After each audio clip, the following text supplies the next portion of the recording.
Okay, welcome you all. So yesterday we discussed about how Arjuna was lamenting, and then Krishna started speaking harshly with Arjuna so that to motivate him to fight. We discussed Bhagavad Gita 2.2 sloka, and I was thinking to make some notes of every session, and I'll share those things in the group. Okay,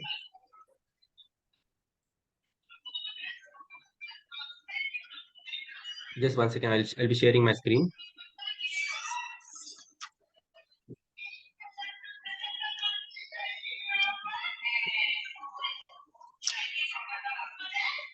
Okay, is my screen visible to all?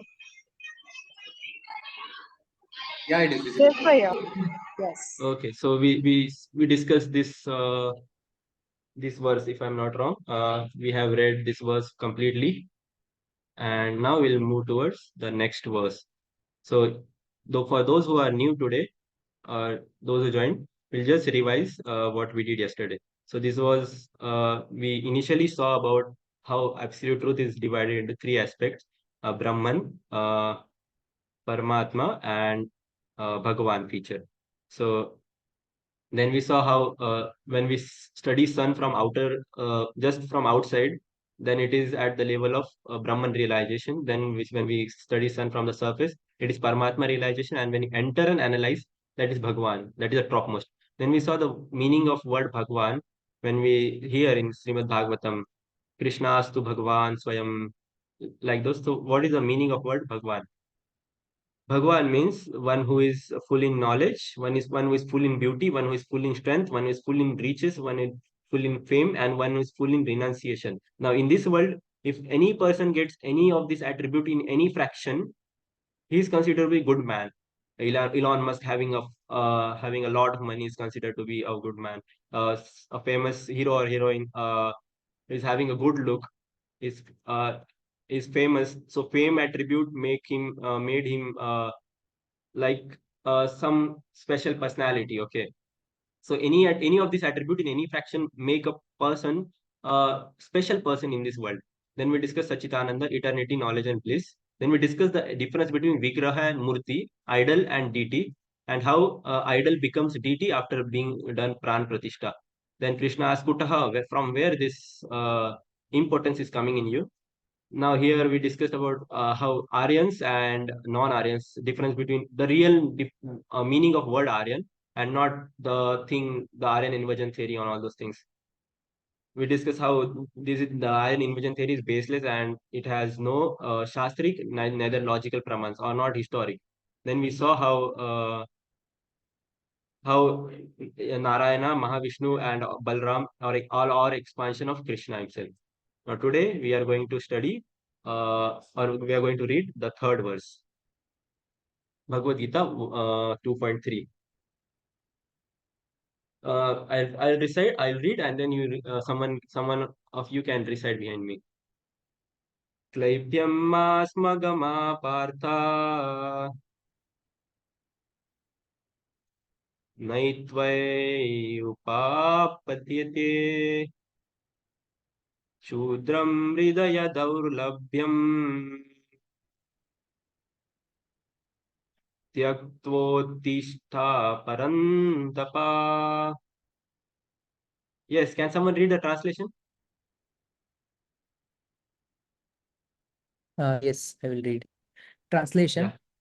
O son of Pritha, do not yield to this degrading importance. It does not become you. Give up such petty weakness of heart and arise, O chastier of the enemy. Yes. Purport. Purport.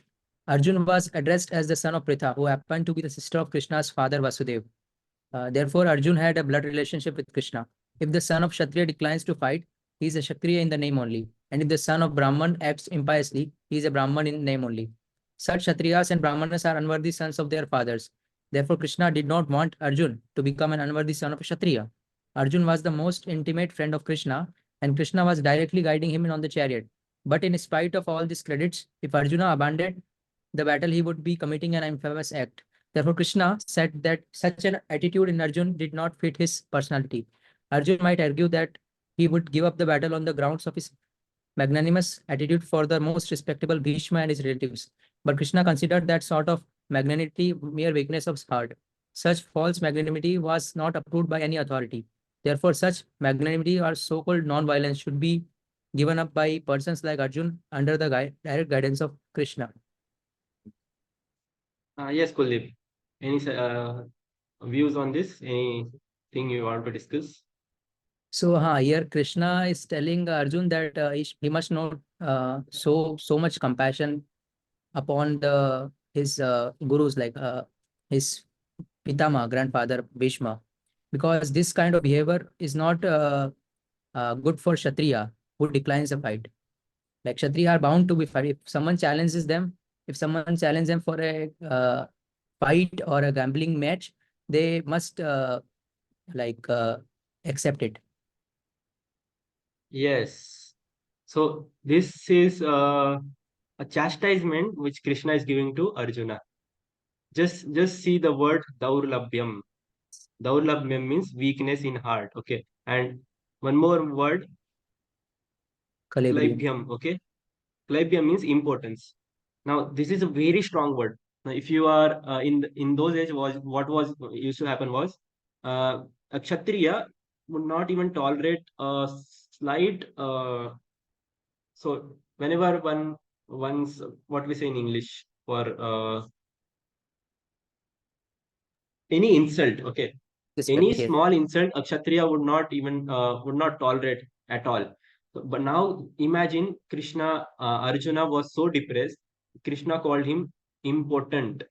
When Arjuna, in his Agyatavas in the 13th year, when they were hiding Pandavas, so they were hiding in Virat Nagar. Okay, now in Virat Nagar, the role Arjuna played was of music teacher, where he played a role of trance music teacher.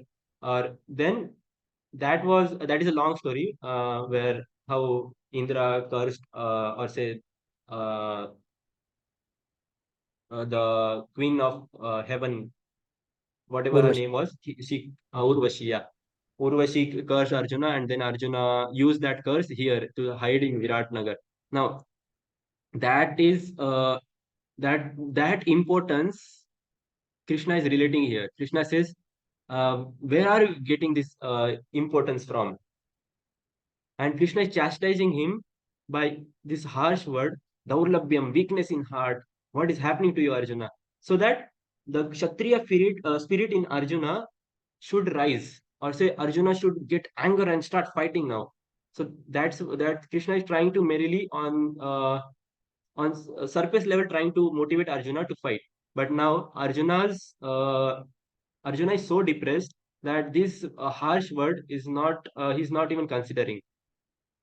And so that's why here Prabhupada says, if a Kshatriya declines to fight, he is a Kshatriya in name only. Similarly, nowadays we see many sons of Brahmanas. They say, I am a son of Brahman, I know all the Vedas, but they will eat animal flesh, and they will smoke, drink, and all the impious activity he'll do.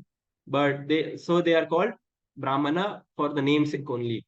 Now, such Kshatriya and Brahmana are unworthy sons of their fathers. So that's what a point here is highlighted. Okay. Now Arjuna has been chastised. Now let's see what happened in the next verse. Now Arjuna's started saying something. Okay. Let's recite. See, Arjuna vacha katham bhishmamaham sankhye कथां भीष्मम् अहं संख्ये dronam cha madhusudana द्रोणं च Madhusudan ishubhi pratiyotsyami इषुभिः प्रतियोत्स्यामि Pujaravarisidhana. पूजारावरिसूदन. Yes, you can read the translation. Arjuna said, O killer of enemies, O pillar of Madhu, how can I counterattack with arrows in battle with men like Bhishma and Drona, who are worthy of my worship. But respectable superiors like Bhishma, the grandfather, and Dronacharya, the teacher, are always worshipable. Even if they attack, they should not be counterattacked. It is general etiquette that superiors are not to be offered even a verbal fight. Even if they are sometimes harsh in behavior, they should not be harshly treated. Then, how is it possible for Arjuna to counterattack them? Would Krishna ever attack his own grandfather Ugrasena or his teacher Sandipani Muni? These were some of the arguments offered by Arjuna to Krishna. Yeah. See how Arjuna is counteracting the previous statement of Krishna. When Krishna chastised him, then Arjuna started asking question to Krishna. Would you have killed? How can I kill my own teachers and my own grandfather parents? Uh, so they are worshipable, and so how can I kill him? Now here again Arjuna uses the word Madhusudana. Now again Arjuna says, "Oh, killer of Madhu." So by that, Arjuna is saying, you haven't killed your grandfather, okay, Sandipani, or you haven't killed your teacher, Ugrasena and Sandipani Muni. And now you are telling me to kill my grandfather and my teacher. So what kind of behavior is this? But you see here, when it is very good concept we can learn from here is the guru, whatever guru we are selecting or whatever guru we are following, just know that if the guru is on the if the guru is committing sin, it is worth uh, leave that guru and search out for some other spiritual master. Okay. For example, now Bhishma and Drona, when Panchali or Draupadi was being disrobed in the assembly of the Dyuta, or in the gambling match, in the assembly where all these sages were sitting. Now the Bhishma and Drona decided to stick to their Vedic injunctions, their promises, or their Karmakandi literatures, whereas they forgot the higher principles of them or the summarized principles, and they kept stick to following these literatures, which is in one sense a sinful activity, and so they are not to be considered as a worshipable teacher. So whenever one's teacher is engaged in some sinful activities, one should abandon his teacher. For example, when Bali Maharaj came, Shukracharya advised, when Vaman Dev came, Shukracharya advised Bali Maharaj, don't ask, give him any benediction, or don't follow his orders. But when Bali Maharaj rejected the orders of his guru, and said, what you are saying, your work is to take me to closer to Supreme Lord, but you are taking me away from the Supreme Lord. So this is how we get many examples where people left their own spiritual master due to wrong guidance, and they got connected with the people who are giving them right guidance. Okay, let's move on to the next one. Any doubt here? Yeah, so Bhishma and Drona, what exactly was the sin that they committed? They just stayed silent, right? Yes. Okay. They thought that following Vedic injunctions, uh, without having a higher principle. Now, what is a higher principle? Protecting their kuluvadu, or uh, protecting the large of lady, or not avoiding being a lady being disrobed in front of all men, even if she is a dasi, whatsoever it is. So it is a general tradition to give honor to ladies, but they remained silent and a merry witness to such ghastly sinful act. So they are Okay. not to be considered as pious. So that was a hidden meaning, or say hidden purport which acharyas have been giving here. Okay, Okay. fine. We'll go to the next one. This one is 2.5. Gurun hatva hi mahanubhavan Gurun Nahata Hima Mahanubhavan Shreya भोक्ताम भैक्षाम अपि हलोके Teo Uttam Vaishya श्रेयोभोक्तं भैक्ष्याम् अप्तलोके हत्वार्थकामास्तु गरुन् इहैव Kaamastu gurun ihaiva. भुञ्जीय भोगान् प्रडिग्धान्. Bunjita vokan rudhira pradigdhan. Yes. Yes, Aisha, you can read translation. Translation, yes. Could be, I'm not able to see the full screen, Ajinkya. Okay, is it visible now? Yeah, could be better to live in this world by begging than to live at the cost of lives of, uh, uh, the sentence I'm not able to see. Then the cost of lives of great souls, even though, great souls who are my teachers, even though desiring worldly gain, they are superiors.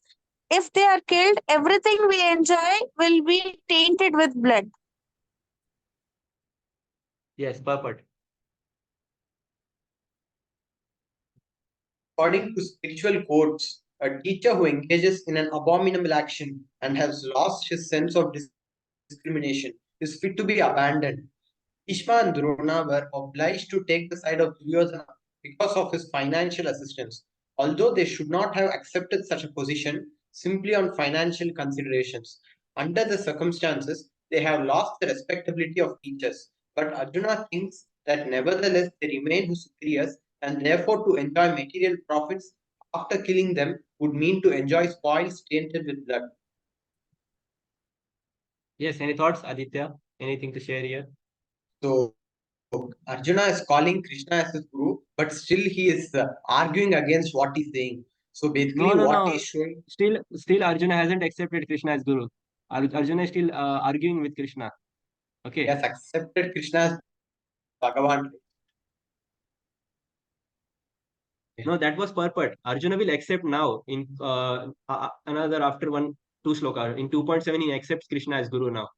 Till now, Arjuna is talking with Krishna as a friend. Okay. Yeah. So he says, it would be better to live in this world by begging. So he is now in the escaping tendency or in escaping mentality. So whenever when one has some service to do or when one has some duty to perform in this material life, and he or she is not capable of performing or doing that duty, so one usually gets into escaping tendencies. So this is by giving various reasons. I'm not feeling to study today. What is this boring exam? This is not anyway going to help me in my life. So these kind of thoughts arises because we try to run away from our own duty. Okay, this is what was the condition of Arjuna here. Fine. Yeah, fine. Okay, let's go on to the next ones. 2.6. Na nachit nachaitat vidmaha kataranna gariyo yadva jayame yadiva no jayayu यानेव हत्वा न जिजीविषामा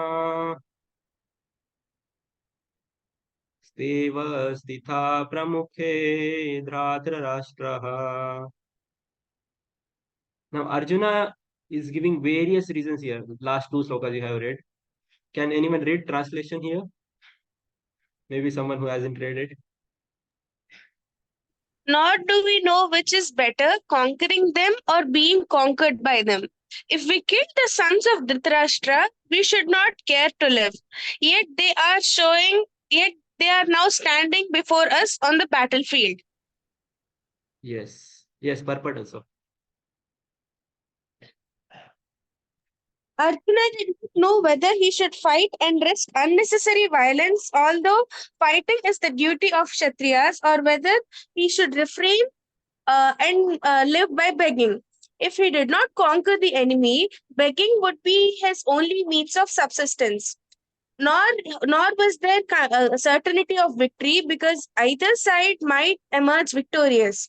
Even if victory awaited them, and their causes was justified. Still, if sons of Dhritarashtra died in battle, it would be very difficult to live in their absence. Under the circumstances, that would be another kind of defeat for them. All these considerations by Arjuna definitely proved that not only he was a great devotee of the Lord, but he was also highly enlightened and had complete control over his mind, his spiritual master indicate. It is concluded that Arjuna was quite fit for liberation unless the senses are controlled. There is no chance of elevation to perform of knowledge to the platform of knowledge, and without knowledge and devotion, there is no chance of liberation.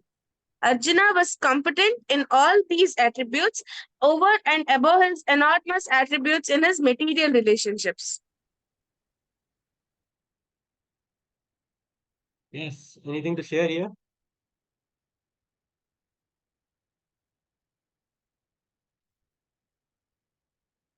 Can you summarize whatever you understood here?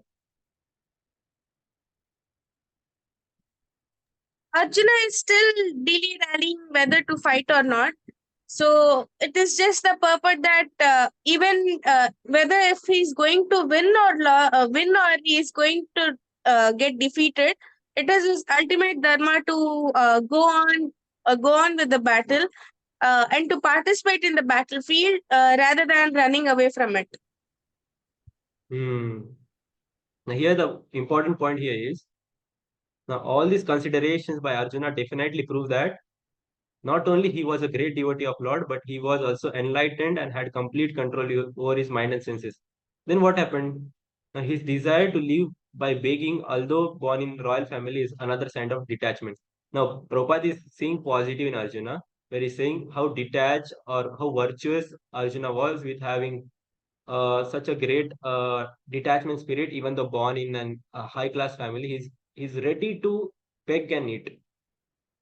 Now this can have another mode as well. Now, in last three sloka, we saw how Arjuna is lamenting and he is not sure what to do. Now, it is a moment where Arjuna left his Gandiva. Now, Krishna has scolded him. Now, Arjuna started defending him. It is like Krishna scolded, someone scolded me, and I started defending myself. And then slowly, steadily, you only tell Baba what to do. And this is what happens in the next verse here. This is a very famous verse, 2.7. कार्पण्यदोषोपहतः स्वभावः कार्पण्यदोषो पहत्वा स्वभावः इच्छामि त्वां धर्मसम्मूढचेता इच्छामि त्वां धर्मसम्मूढचेता धर्मसम्मूढचेताः यश्रेयस्यानिश्चितं ब्रूहि तन्मे यच्छ्रेयस्यान्निश्चितां ब्रूहि तन्मे तन्मे शिष्यस्तेहं शाधिमां त्वं प्रपन्नम् शिष्यास्तेऽहं शाधिमतां प्रपन्नम्. Yes. Can anyone read? Maybe Nishanti. Translation. Yeah. Now I am confused about my duty and have lost all composure because of miserly weakness. In this condition, I am asking you to tell me for certain what is best for me. Now I am your disciple, and Saul surrendered unto you. Please instruct me. Purport. Yes, purport.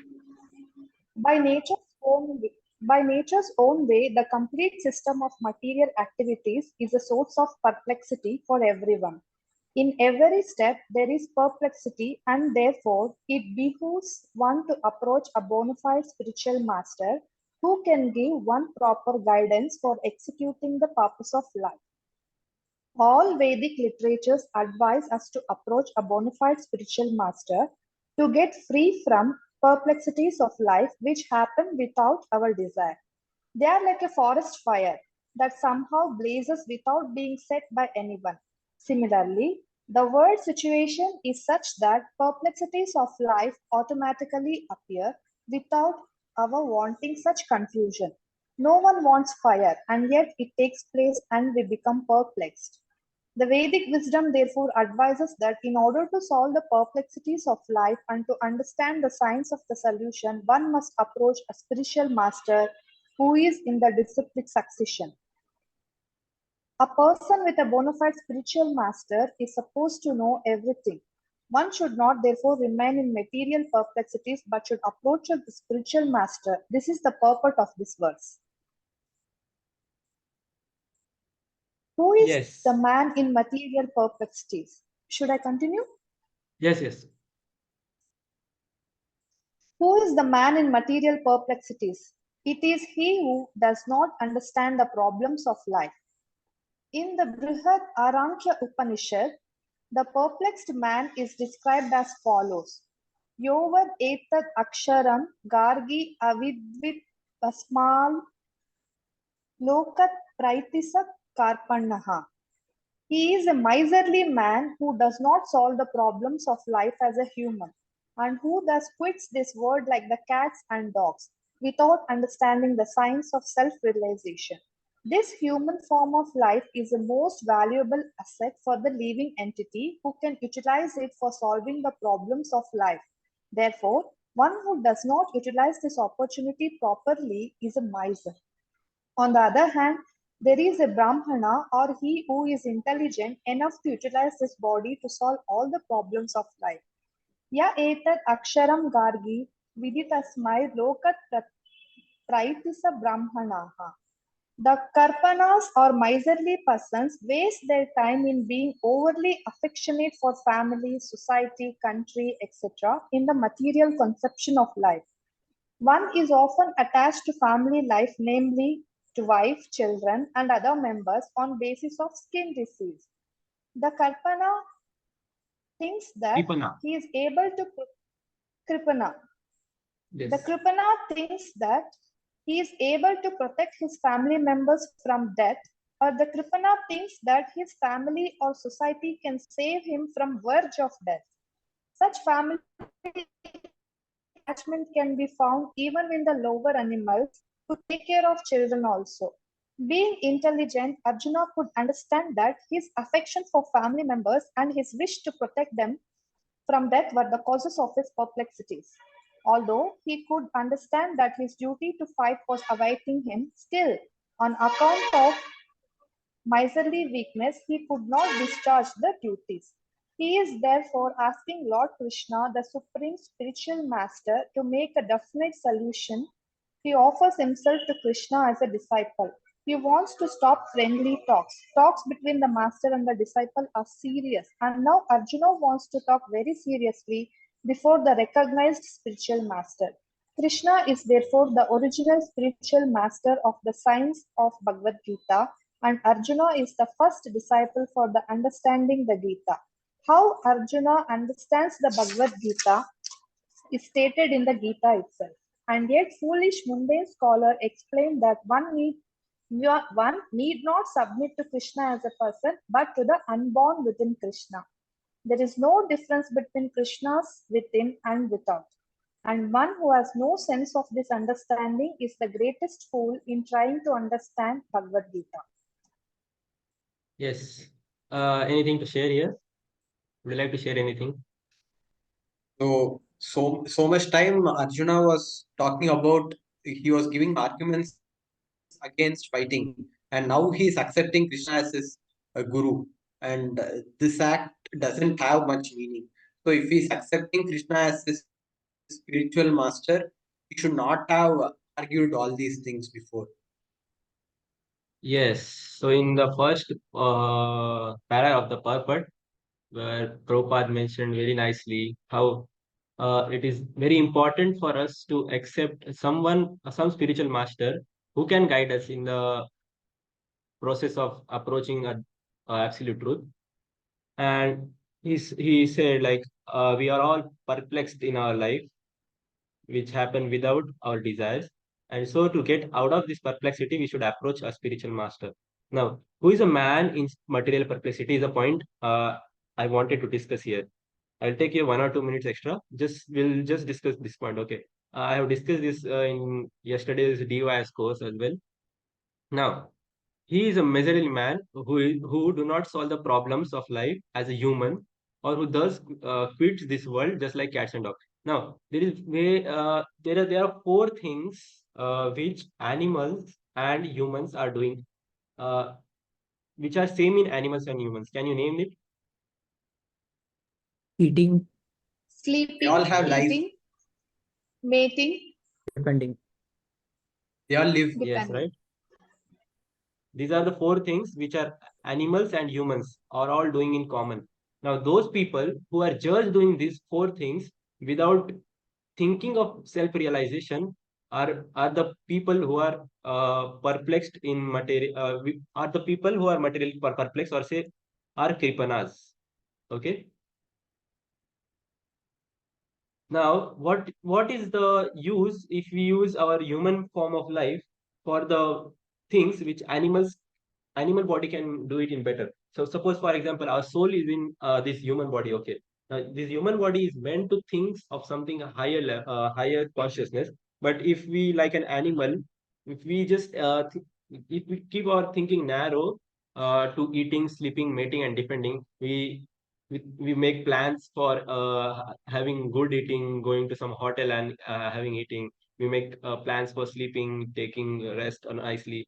We make plans for defending our country, and similarly. Okay, now these are all based on animal tendencies. And for example, we have limited enjoyment in eating. We cannot eat more than certain amount of food. Now there are some animals which are meant, or which are eating, suppose this, for example, let me give another example. This human body is not meant to eat flesh, or is not meant for eating animal flesh. Okay, animal mass. But if we are wasting our life, or wasting our time, energy, eating what is not to be meant for eating us, better we get an animal body of tiger and eat flesh, right? Similarly, if we are wasting our time sleeping, better you get a body of polar bear and enjoy, instead of reproducing here in the human body, which is not meant for enjoying. Better you get a body of dog and met with anyone you get on the road. So these are the things which if we live, or if we do in control, eating, sleeping, mating, defending, and we think of some higher self, then only we get out of this material perplexity. But if we don't, we are we are all illusioned again and again. And to get out of this, the most important person who can help us to get out of this is spiritual master. And our first spiritual master is Lord Sri Krishna, who is who is the first spiritual master who gave, or whose first disciple was Arjuna. Now, at last, Prabhupada made a very strong point. Said, now don't read the translation of some foolish people who does not consider Krishna as Lord, or Krishna as Supreme Personality of Godhead, and they write their own mundane translations. Like many, like Bhagavad Gita is the most commented book. Now, any Tom Cruise Harry comes and write commentary which will not accept it as authentic. The one which is coming in authentic Guru Parampara is to be accepted only.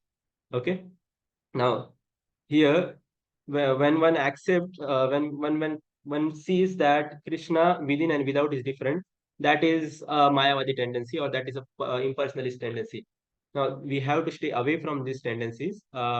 Krishna's body is spiritual. Krishna is not Krishna does not have a material body like us. These points we will discuss further as and when the chapter progress. Okay. For now, any doubts? Any questions? What does I hope that was unborn within helpful. Okay. Krishna mean? Sorry. What does the unborn within Krishna mean? Yeah, that they wanted to say, people they say that Krishna has material body like us, and like we as a soul are unborn within this material body. They say that Krishna's body is different from his soul, and they will worship the soul instead of Krishna's body. Basically, they are differentiating between Okay. Krishna's body and Krishna's soul. So there is no difference. Krishna's body and Krishna's soul are same. In fact, has spiritual body. And Krishna, in fact, Krishna says in fourth chapter, Janma karma chame divyam evam yo veti tattva. Only few people can understand his birth and his activities, what he performed. And those who understand this are the realized self-realized person. So those people who are not at the level of understanding that Krishna's body and Krishna is same, or in fact Krishna has a spiritual body, we should not listen from those person. First of all, we should delete those person from our listening list, if we have those people. Okay, is that clear? Yeah. Yeah, fine. Okay, any other doubt?